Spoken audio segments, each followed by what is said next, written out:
마가복음 10장 13절에서 16절입니다.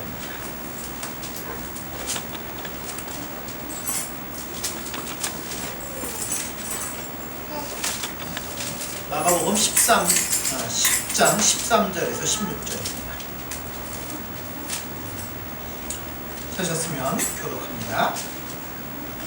사람들이 예수께서 만져주심을 바라고 어린아이들을 데리고 오매 제자들이 꾸짖거늘 예수께서 보시고 놀라시를 이르시되 어린아이들이 내게 오는 것을 용납하고 금하지 말라. 하나님의 나라가 이런 자의 것이니라. 내가 진실로 너에게 이르노니 누구든지 하나님의 나라를 어린아이와 같이 받들지 않는 자는 결단코 그곳에 들어가지 못하리라 하시고 그 어린아이를 안고 그를 위해 감사하시고 축복하시니라. 아멘. 13절을 보시면 사람들이 예수께서 만져주심을 바라고 어린아이들을 데리고 오매 제자들이 꾸짖거늘. 많은 어머니들이 자기 아이들을 데리고 예수께 나왔습니다. 근데 예수님의 제자들이 뭘 하냐면 아이들을 데리고 오지 못하도록 했어요. 왜 그랬을까요? 예수님이 좀 피곤하시고 또 이렇게 방해가 되고 이럴까봐 데리고 오지 말라고 어머니들을 꾸짖고 책망을 했습니다. 이 모습을 보시던 예수님께서 분이 여기셨다라고 기록을 하고 있습니다. 어린아이들이 내게 오는 것을 막지 말고 금하지 마라. 도리어 어린아이 하나를 껴안으시고 안수하시고 축복기도 해주셨습니다.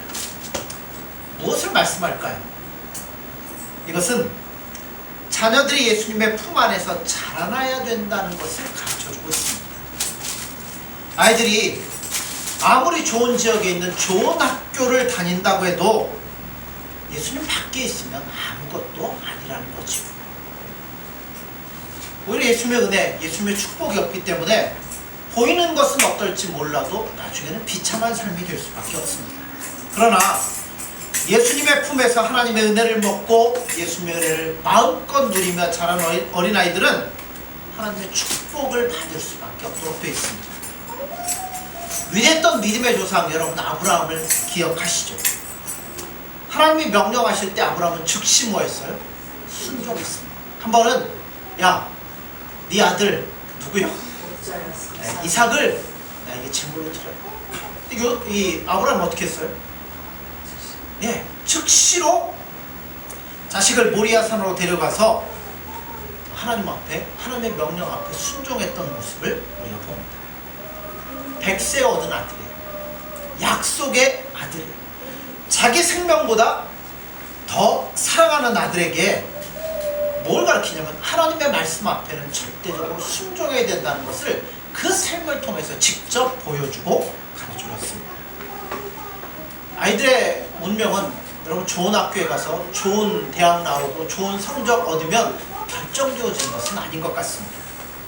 중요한 것은 인격에 달려있는 것 같아요.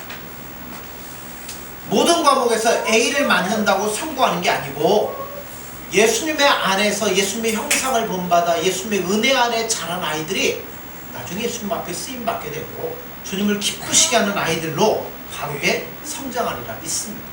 정치, 교육, 도덕과 심지어 목사, 장로도 인격이 올바르지 못하면 안 되는 거예요.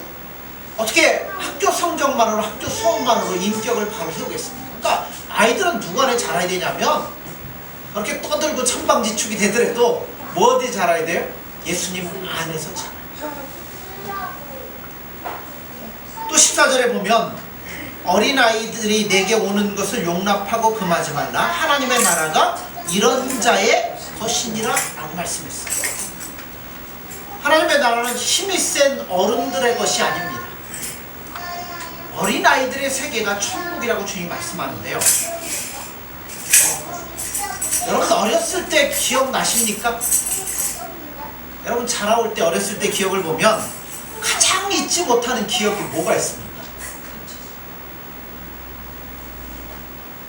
어떤 아이들은 밤낮 얻어 터진 것밖에는 기억이 안 난다고 하고요. 또 어떤 아이는 밤낮 나가 죽어라 이 바보 이런 얘기만 들었다고 하는 분들이 있는데요. 어떤 기억이 여러분 안에 있습니까? 상처받고 이런 게 있겠죠. 아마 그 기억은 어디까지 가요?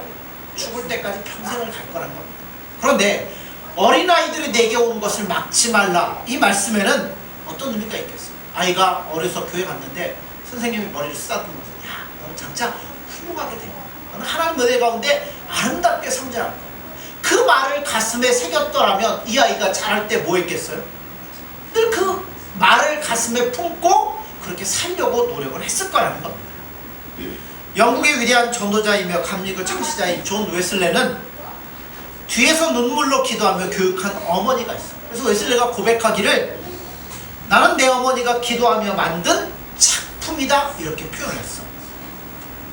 내 인생의 참 스승은 성령 하나님이셨고 그 성령의 인도하심을 따라 나의 어머니가 나를 이렇게 만들었다라고 그가 고백을 했어요. 웨슬레의 엄마가 누군지 모르시죠? 대충 찍어보십시오. 수로 시작됩니다. 수잔나. 이 수잔나 여사는 탄광촌에서 가난한 광부들을 돌보는 가난한 목사의 아내였어요. 수잔나가 19살에 시집와가지고 그때 아이를 낳기 시작해서 아이를 13을 낳았어요. 옛날 얘기잖아요. 탄광촌에서 생활이 얼마나 어려웠던지 아이들을 학교에 보낼 능력이 없었어요. 그래서 본인이 뭐냐면 직접 교사가 되어서 홈스쿨을 한 거예요. 집에서 아이들을 가르쳤어요. 매일같이 가족 성경학교를 열어가지고 저녁 6시에서 9시까지 열었는데 자녀들이 걷기 시작하면 한 달에 한 번씩 아이 손을 잡고 병원, 양로원, 교도소 이런 데를 찾아가면서 이웃사랑을 가르쳤습니다. 그리고 금식하는 것, 또 기도하는 것 철저히 가르쳤어요. 아이들이 잘 때가 되면 다 모아놓고 어떻게 하냐면 이렇게 질문을 합니다. 얘들아, 너희는 누구냐? 그럼 아이들이 기대답해요. 예, 우리는 위대한 청소년입니다. 누가 너희를 위대하다고 했느냐? 예, 하나님께서 위대하다고 했습니다. 그러면 지금 너희는 무엇을 하고 있느냐? 예, 우리를 위대하게 쓰시기를 원하시는 하나님께서 시키시는 일을 하고 있습니다. 대단하죠. 이 문답이 다 끝나면 전부 다 같이 아멘 하고 잠자리 들었다는 거예요. 우리가 우리 자녀들을 보면 마음에 안 드는 것도 있을 수 있어요. 그러나 이 시대의 귀한 일꾼들로 여러분들 생각하십시오. 앞으로 하나님이 저들을 어떻게 쓸지 모르지만 저들을 통해서 하나님의 나라를 이루어 가시리라 믿습니다. 그러므로 천국이 저들의 것이다라는 음성을 우리가 들었으면 좋겠습니다. 또한 하나 더 말씀드리고자 하는 것은 어린아이와 같이 받들지 않는 자는 결단코 천국에 들어가지 못한다고 주님 말씀하시는데요. 자, 우리는 누구의 삶을 배워야 되냐면 아이들의 삶의 방식을 배워야 돼요. 우리가 생각할 때는 일반적으로 누구의 삶을 배워야 돼요? 어른, 목사나 장로나 권사 이런 분들의 삶을 본받아가지고 신앙생활을 해야 된다고 하는데 예수께서는 뭐라고 그래요? 어린아이가 가장 천국을 잘 받든다라고 이야기합니다. 어린아이들은 보통 엄마하고만 있으면 그게 어디냐면 가장 편안한 곳입니다. 엄마가 제일 좋아요. 엄마하고만 있으면 어디든 좋고 아무리 좋은 장난감이 있어도 엄마가 안 보이기 시작하면 아이는 뭐예요? 울기 시작하고 엄마를 찾습니다. 아무리 가난해도 엄마의 품에서 최고의 행복을 느끼고 만족을 느끼고 거기를 제일 좋아합니다. 그러므로 우리가 신앙생활할 때 아이가 엄마를 따르듯이 사실은 우리도 누굴 따라야 돼요? 예수님을 따라야 된다는 겁니다. 그것이 환경이 안 좋고 뭐가 어떻고 뭐가 안 좋더라도 우리는 누구 안에 있을 때 진짜 기쁨을 누려야 되냐면 예수님 안에서 참다운 안식과 만족을 누려야 돼요. 그리고 예수님 눈에 안 보이면 아이가 엄마 찾아오는 것처럼 우리도 누구를 찾아야 돼요? 그렇죠. 예수님 조금이라도 안 보이고 예수님 조금이라도 내 삶에 안 보이면 예수님! 오는 아이처럼 예수님을 찾고 구해야 된다는 겁니다. 로마서 14장 8절에 보면 우리가 살아도 주를 위하여 살고 죽어도 주를 위하여 죽나니 그러므로 살아 죽으나 우리가 주의 것이고 이런 고백이 있습니다. 또 로마서 8장 35절에 보면 누가 우리를 그리스도의 사랑에서 끊으리요? 환난이나 곤고나 핍박이나 기근이나 적신이나 위협이나 칼이랴? 라고 기록하고 있습니다. 39절에는 다른 아무 피조물이라도 우리를 우리 주 그리스도 예수 안에 있는 하나님의 사랑에서 끊을 수 없느니라 라고 말씀합니다. 모든 어린아이들은 전적으로 엄마 아빠를 믿고 신뢰하고 의지하기 때문에 천국은 어떤 자의 것이냐면 이런 자의 것이랍니다. 우리가 철저하게 하나님을 신뢰하고 예수님을 사랑하고 그분을 의지할 때 천국이 우리의 것이 된다라고 말씀합니다. 그러므로 누구의 신앙을 배워야 돼? 네. 어린아이와 같은 그 신앙의 모습을 배워야 된다는 겁니다. 어린아이가 유치원에 들어가면 아무것도 모르죠. 점수가 좋든지 나쁘든지 끝나면 누구한테 달려가요? 엄마! 나 오늘 빵점 맞았어. 이러면서 이제 좋다고 달려갈 거 아니에요. 빵점이든 몇 점이든 엄마 보니까 좋아하고 달려갈 거 아니에요. 그런데 조금 크면 이게 달라지기 시작해요. 조금 크면 선생님께 인정받고 싶습니다. 친구들에게 인정받고 싶습니다. 더 크면 누구에게요? 한 20살쯤 되면 이성에게 인정받고 사랑받고 싶어합니다. 그 다음에 직장을 가면 이제 그때부터 또 달라지죠. 세상에서 인정받기를 원하고 권력과 이 명예에 눈이 어두워지기 시작합니다. 그런데 여러분, 죽음을 바라보며 사는 사람들은, 내일을 바라보고 사는 이 사람은 뭐를 다 포기해요? 여러분, 만약에 우리 생명이 한 6개월밖에 없고 6개월 지나면 하늘나라 갑니다. 그러면 그때도 명예 찾고 사람 인정 찾고 그러시겠어요? 그때는 어떻게 사시겠어요? 6개월밖에 안 남았으니까 예수님 앞에 갈 그날 보면서 그때는 누가 뭐라 그래 창피한 것도 없습니다. 안 그렇겠어요? 6개월밖에 안 남았는데 예수님 붙잡고 더 믿음으로 나아갈 거라는 거죠. 우리 신앙도 마찬가지라는 겁니다. 처음에는 누구만 바라보고 가요? 예수님만 바라보면 처음에 시작.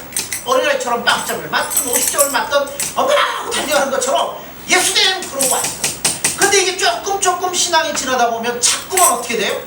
세상이 알아주기를 바라고 누군가 알아주기를 바라고 뭘 찾고 하다 보면 결국 가장 중요한 것을 잃어버리게 되더라는 겁니다.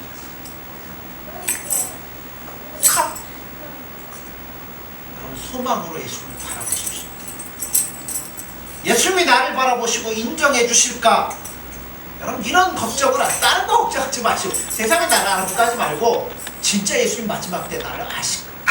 내가 살아온 것들을 인정해 주실까? 그것을 바라보며 여러분 믿음으로 나아가십시오. 어린아이들은 엄마 아빠만 알아주면 마냥 기뻐합니다. 우리도 세상 욕심 다 버리고 어린아이처럼 주님을 사모할 수 있는 저와 여러분들이 되어지기를 소원합니다. 여러분, 기쁨 있으십니까? 감사가 있습니까? 뭐가 있든 우리는 누구 앞에 달려가야 돼요? 예수님께 달려가세요. 아이들 100점 맞으면 누구한테 제일 달려가겠어요? 엄마! 소리를 질러가면서 나 100점 맞았어. 달려갈 거 아니에요. 슬픔이 있습니까? 괴로움이 있습니까? 여러분, 밤잠을 못 자고 눈물 마를 날 있습니까? 그것도 누구에로 가야 돼요? 예수님께로 가세요. 아이들 힘들고 어려우면 누구한테 가서 울어요? 엄마한테 가서 울 거 아니에요. 엄마, 나 오늘 이렇게 힘든 일 있고 이랬는데 여러분, 씻고 울고 나면 엄마가 다 위로해 주잖아요. 여러분, 기쁘나 즐거우나 슬프나 괴로우나 우리는 누구 앞에 가야 되냐면 예수님 앞에 나아가십시오. 그러면 예수님께서 위로해 주십시오. 어린아이들 보세요. 친구에게 얻어 터지고 그래도 차라리 그냥 누구 앞에 가요? 엄마 아빠한테 가잖아요. 실패를 해도 얻어 터졌어도 쓰러졌어도 뼈를 깎는 아픔이 있어도 참다운 위로를 주실 분은 오직 예수님밖에 없어요. 그러므로 아이가 엄마 아빠를 찾는 것처럼 여러분 예수님을 찾으시고 그 예수님의 사랑 아래서 참다운 만족과 안식을 누리시고 기쁨 가운데 나아갈 수 있는 저와 교회 여러분들이 되어지기를 간절히 소원합니다. 기도하겠습니다. 예수님, 사랑합니다.